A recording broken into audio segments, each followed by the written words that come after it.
नीरज जी, आपका स्वागत है हमारे चैनल द जीके माइंड में। धन्यवाद लखिंदर जी। आप बहुत दिनों के बाद सर हमारे चैनल में आ रहे हैं। जी, जी। सर आपसे कुछ इम्पोर्टेंट क्वेश्चन करनी है। जी, पूछिए सर। सर स्टेट 2019 सब मेरिट और नॉन मेरिट की लगातार इसमें बात बढ़ रही है, इस पर आपका जी, क्या राय है? देखिए ये सरकार की साजिश है कि अभ्यर्थी 2 फाट में बँट जाए, एक मेरिट और दूसरा नॉन मेरिट। जबकि ये कोई मुद्दा ही नहीं है। मुद्दा है कि सरकार के पास जब इतनी रिक्तियां हैं, तो सरकार संपूर्ण रिक्ति पर अभ्यर्थियों को जल्द से जल्द नियुक्त करे।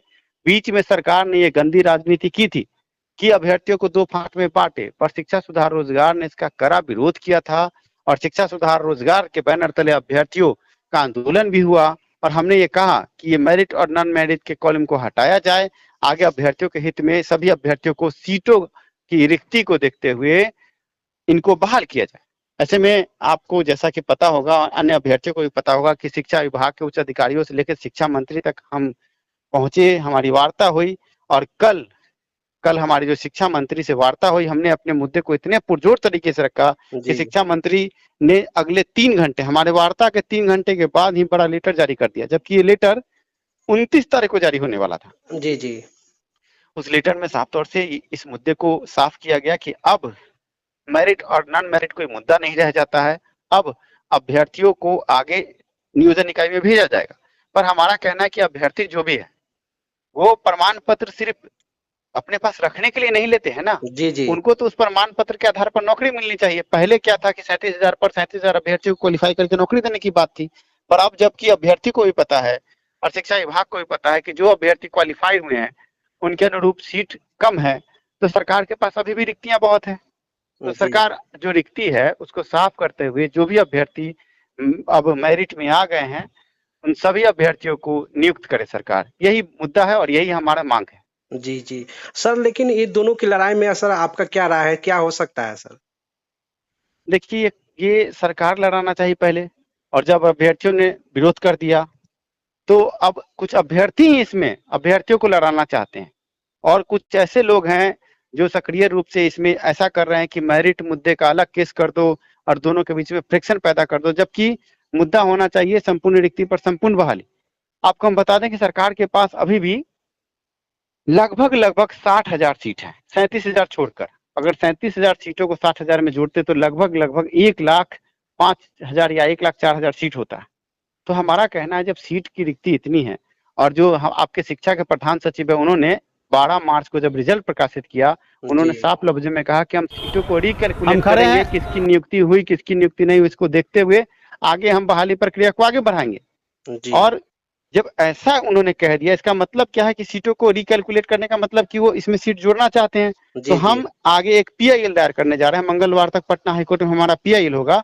इसमें हम ये बात रखेंगे कि जब रिक्ति सरकार के पास इतनी है तो जल्द से जल्द सरकार अपने बयान के हिसाब से अभ्यर्थियों के हित में फैसला करते हुए संपूर्ण रिक्ति पर संपूर्ण बहाली कर दे। और हमें पूरा यकीन है कि हम कामयाब होंगे, हम सही रास्ते पर हैं। जी जी सर, इसमें भी सुन रहे हैं कि सर नोटिफिकेशन में दिया हुआ है सर मेरिट के आधार पर होना चाहिए, तरह तरह की बातें उठ रही है, इस पर आपका क्या राय है? देखिए, अभी जो वर्तमान स्थिति है, सरकार ने कहीं ना कहीं गलती की, अभ्यर्थियों को गलत मतलब गलत तरीके का इंफॉर्मेशन पहले दिया। अभ्यर्थियों को सही अभी तक आंकड़ा भी नहीं मिला है कि कौन मेरिट में है कौन मेरिट में नहीं है, कितना रिजल्ट हुआ, कट ऑफ किस तरह से प्रकाशित कर रही है, किस कोटि में कितना रिजल्ट हुआ है। ये सब मुद्दे जो हैं ये अब पुराने हो चले हैं और हम इस मुद्दे पर, इस खिचड़ी वाले मुद्दे पर इसलिए हम कुछ नहीं बोलना चाहते हैं क्योंकि अब ये मुद्दा खत्म हो चुका है। जी अब जी सभी अभ्यर्थी बराबर हैं और सभी का एक ही मांग है कि जब रिक्ति है तो हमारी बहाली, संपूर्ण बहाली होनी चाहिए। तो आप जो पूछ रहे हैं कि नोटिफिकेशन के आधार पर ये जो बात आप रख रहे हैं, जी अब जबकि सीट सरकार के पास ज्यादा है, तो अब नोटिफिकेशन के आधार पर नहीं, अभ्यर्थियों को बहाल करने के बारे में सोचना चाहिए कि कैसे अभ्यर्थी बहाल हो जाए। क्योंकि अब आगे जिस तरह का आंदोलन हो रहा है, आप भी देख रहे हैं, हम भी देख रहे हैं, और अभ्यर्थियों की मांग जायज है क्योंकि कोई भी गरीब अभ्यर्थी बीएड करता है तो नौकरी के लिए करता है, जी तो जी उनको जल्द से जल्द नौकरी मिले।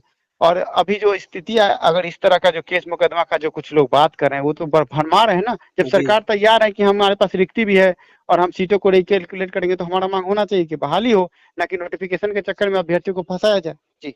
जी जी सर, और क्वेश्चन है सर कि 94,000 बहाली के बारे में आपका क्या राय है सर?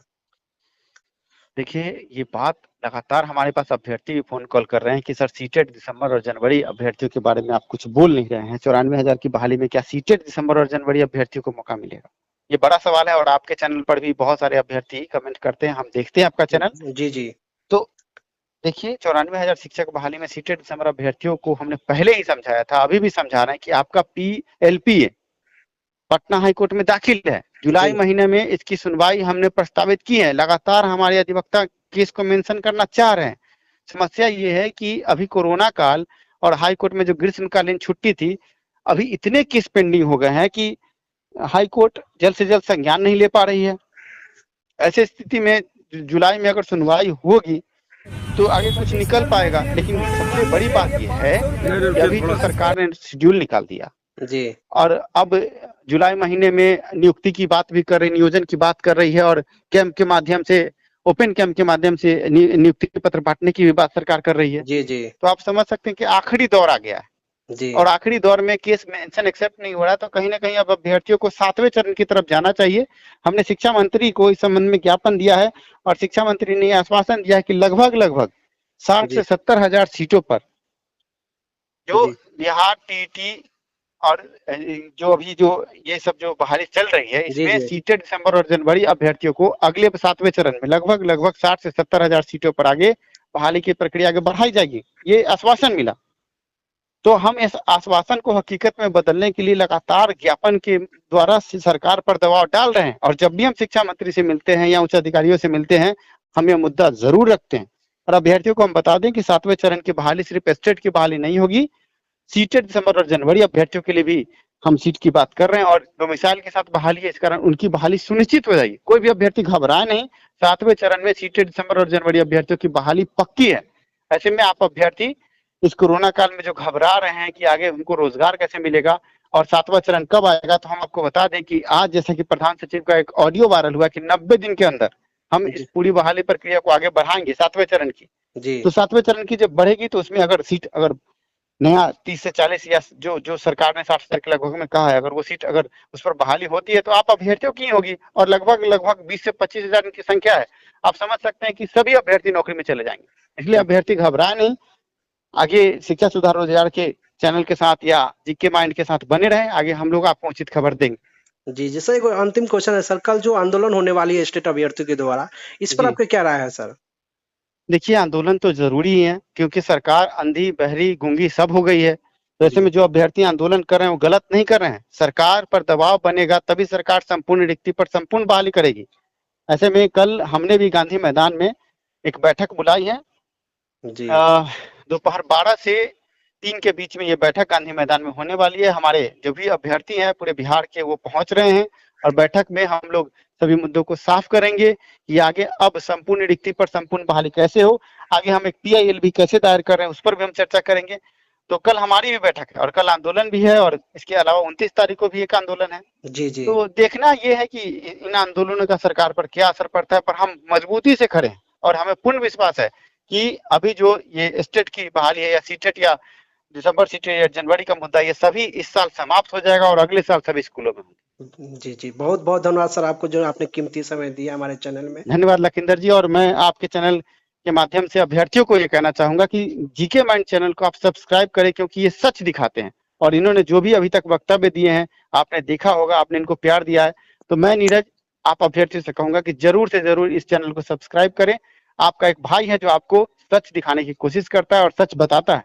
ऐसे में इनका थोड़ा सा मदद आप भी करें। धन्यवाद।